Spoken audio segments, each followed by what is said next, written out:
Mayang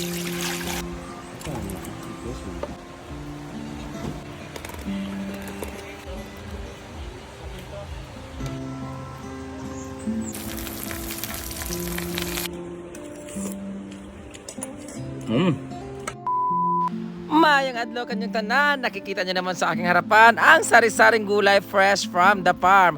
At ito na nga, nanguha nga ako ng mga gulay dito sa ating farm na kung saan, naku, delikado na po sila dahil nga ay maulan na nga ngayong panahon na ito at ilang araw na nga paulan-ulan lagi dito every night. At masaya naman ako kasi yan talaga yung gusto ng ating mga halaman, ng mga bulaklak at syempre ng ating mga gulay ang laging nadidiligan. Pero pag tag-ulan na talaga ng bonggang-bongga, pag ganitong panahon talaga, June or patapos ng June, pag ganitong panahon talaga, malakas na po talaga ang ulan at binabaha na po talaga dito sa ilog namin.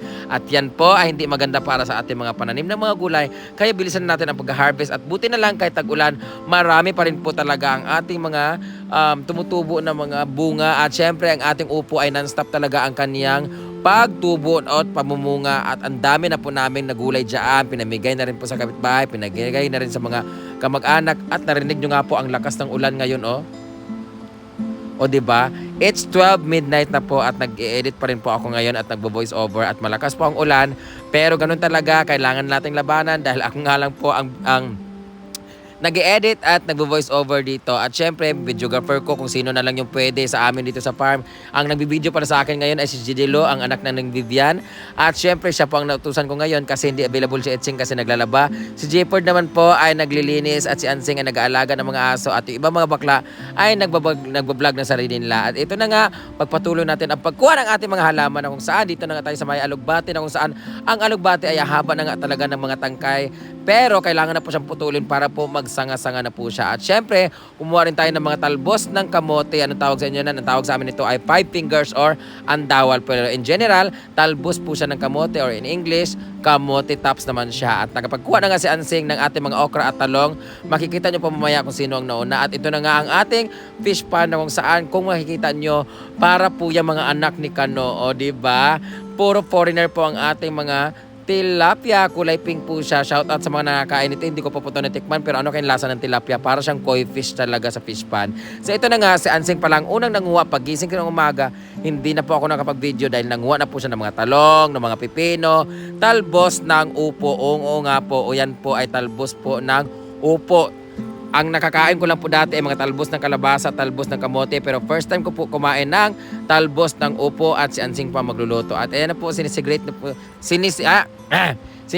na po niya yung ibang mga gulay-gulay. Ayan na po mga sitaw, ang mga okra, na kung saan hinihiwa-hiwalay na nga niya para madali na lang ang paghiwa later. So ayan na nga si Ansing ang nag-video dahil wala nga po siyang magawa pagising ng umaga. Kaya sabi niya, magluluto daw siya ng gulay dahil tag-ulan na nga daw at masarap talagang humigop ng gulay. Kaya ngayon, napag-decide niya, magluluto daw siya sa tanghalian ng ginataang gulay. Naku, buti na lang talaga at marami talaga kami dito na masisipag dito sa farm na kung saan sabi nga nila, pag may itinanim, may aanihin. So ngayon nga po, parang sa buhay lang din yan. Kung tatamad-tamad talaga tayo at hihiga-higa at hihila-hilata, wala talaga tayong makukuhang biyaya dahil nakahiga ka lang. Pero kung tatayo ka, gumawa ka, magtrabaho ka, meron at meron ka talagang makukuha na biyaya from the Lord. At syempre ito na nga po ng mga nakuha ko ang upo at syempre ang ating mga talbos. Meron din tayong mga alugbate at syempre ang ating may nakuha tayong patolan na napakabango at 2 piraso pa nga lang po ang lumaki dahil huli po yung tinanim. Ito naman po ang ating mga talbos ng kalabasa. Talbos ng upo na kinuha ni Ansing at syempre nadagdagan na rin po ang ating mga okra na kung saan ang dami nga niya at syempre meron tayong 3 piraso na napipino na kung saan matatanggal na rin po siya. At syempre may mga sili rin tayo at syempre may mga sitaw at ang talong na talaga namang medyo hindi ka nais-nais ang kanyang mga itsura kasi nga po nababad po siya sa tubig dahil maputik na po doon. At syempre hindi na pwedeng mawala ang ating malunggay na napaka-masustansya. Comment down kung ano ang English niyan. Ang alam ko talaga sa English niyan is horseradish. Ang lakas ng ulan Ayan, ganito, narinig niyo po talaga yung ulan na yan. Pag ganitong June talaga, nagulat nga ako patapos na yung June pero ngayon pa siya nag-uulan-ulan dati kasi umpisa pa lang ng June, nagbabaha na talaga sa ilog, ang lakas talaga, ang taas ng tubig. Kaya yung mga tao dyan hindi makadaan-daan, ganitong taon ganitong buwan talaga yung last year na talaga namang sobrang lakas talaga ng baha sa ilog at buti na lang thanks God hindi talaga umaabot dito sa floor namin ang ilog. At ayan na po si Gwen, tulong-tulong po dito sa amin sa farm. Yan po talaga gandahan namin sa mga bakla dito kasi lahat po talaga kami dito ay kahit pa paano masisipag talaga at hindi po kami nakahilata lang nakahilata. Iba naman po dyan ay kung sino yung namamalengke, sino naman po yung bumibili, sino po yung ganito, sino yung ganito.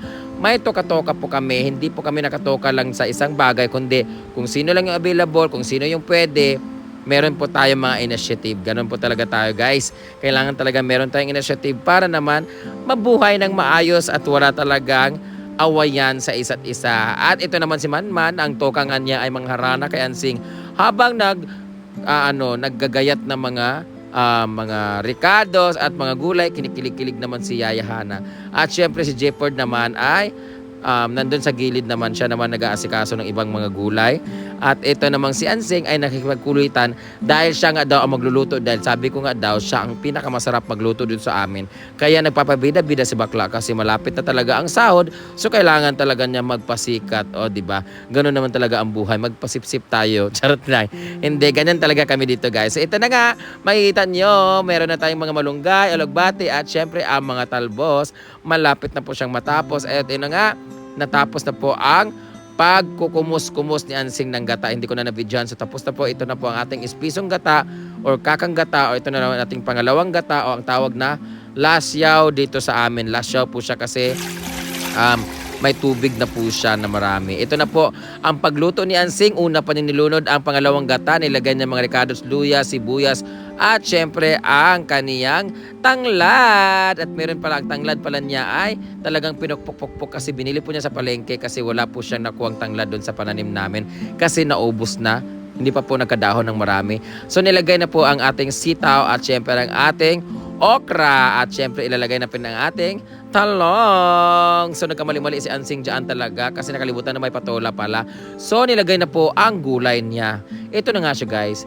Kumulo na po ang ating unang gata at malambot na po ang ating mga sitaw at ating mga okra at talong. Nilagay niya na po ang ating mga talbos at syempre andyan na rin po ang ating mga malunggay, andyan yung mga kalugbate, lahat-lahat na mga dahon nilagay niya. Alam niyo ba, pagkalagay niya dyan, tawa kami ng tawa kasi habang nilalagay niya yan dyan, guys, ito na nga, nakalimutan niya na meron pa palang unang gata na kung saan nauna pa niya ang lagay ang ating mga gulay na kung saan malalata na yung gulay natin, hindi pa malambot. Ewan ko ba, dapat mauna yung gata para medyo lumapot-lapot siya bago ilagay yung ating mga dahon, di ba, pag kumulo. So ayan na nga, nilagay niya ng asin at syempre meron tayong magic sarap. At nakita nyo naman nalagay na ang mga dahon at syempre ang ating gata. Ito pa ang mas nakalimutan niya. Meron pa palang upo. Sabi niya, takpan mo na. Nung nakita niya may upo pa pala sa patola pala.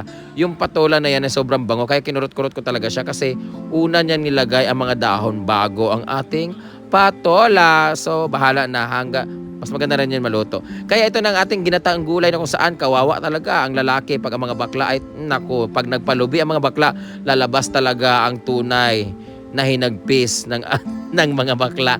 So, bawal muna tayo magpatira ngayon dahil puro gulay, baka lumabas yung mga malunggay. Okay, so mabit. At syempre, kakain tayo ng tuyo ngayon pare sa ating ginataang gulay. Napakasarap. Naka-teflon po kami, non-stick po kami. Naka-non-stick po kami, social, di ba? Tuyo, naka-non-stick ang ating kalhabayuta. At syempre, ating pagkain ngayon ay corn rice, di ba? Kalimbugas ang tawag sa atin dyan. Napakasarap ng bahaw na yan. Yan po ay bahaw. Kaning lamig na po siya na bigas mais at syempre, nahulog, di ba?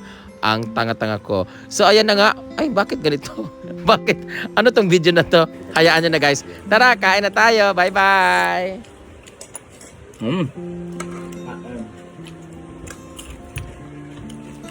Sige, pasukin mo pa. Yung kamay mo, hindi na yung mapasok. Asim.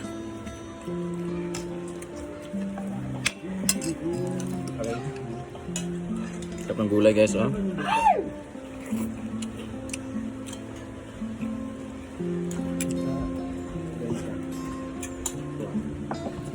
Wow!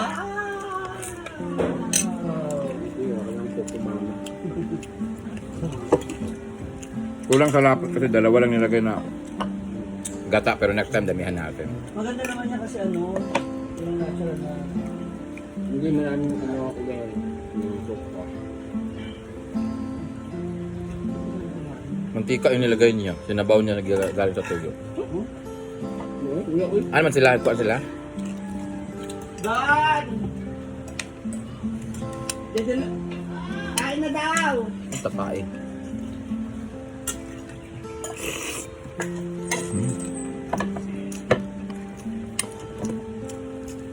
Corn rice.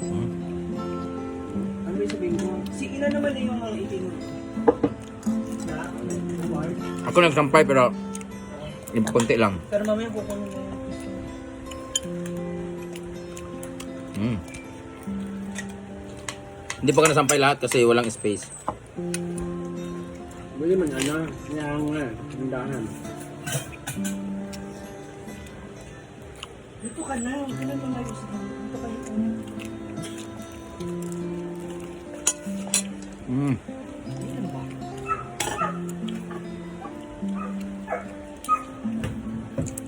Ah.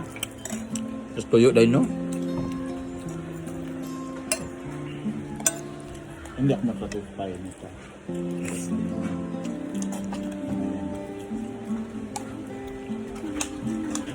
Oh, sige. Subukan mo.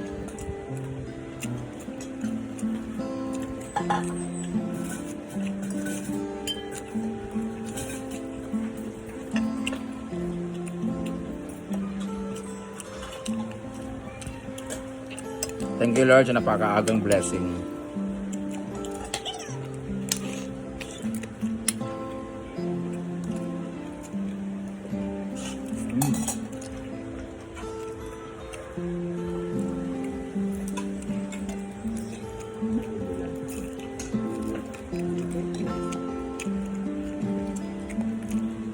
Sunod siya sa luto ng calcium.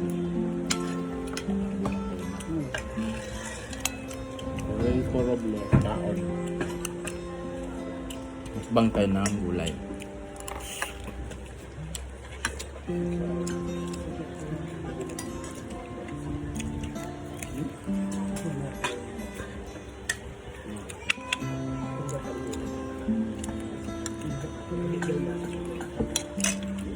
Minsan yung mga langaw namin na kasi naubusan kami ng ipis eh.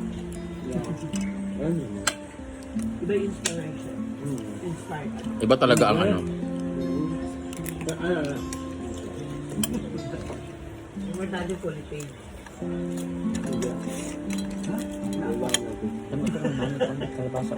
Bread niya. Ako wala na sa'yo. Persona non grata.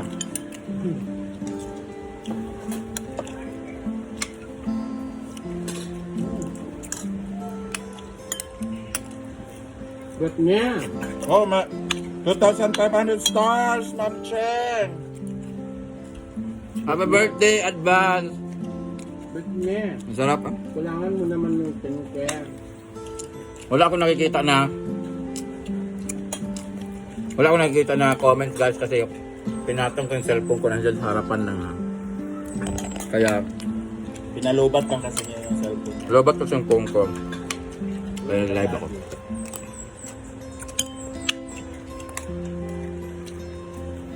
Iba talaga pag bigas mais talaga. Ang sarap talaga ng lasa. Kalimbugas guys. Utan! Tanda ko! Binigyan ko init.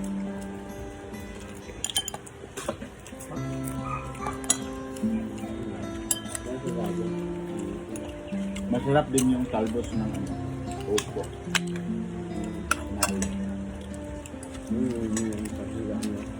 Nawala nga yung alokbati. Talbos ng pulpo. Christian din. Yung kalabasa na kayo. Parang pareho lang ito na. Sabot ng kamote, yung kamote tangan, yung dahon. Tayo nung karide. Pwede mo buwan. Ano yung English ng talbos? Dahon. Top.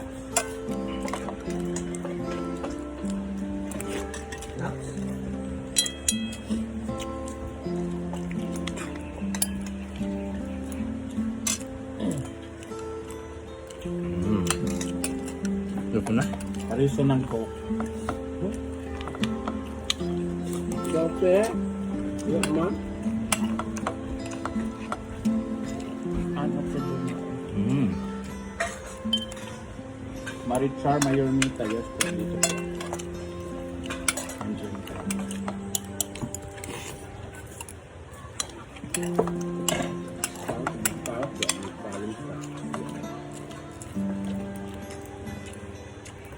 Ang silpos na yun, iyak ko ng live. Mm. Talo, bagay, wala siya shoot sa langgana. Dami.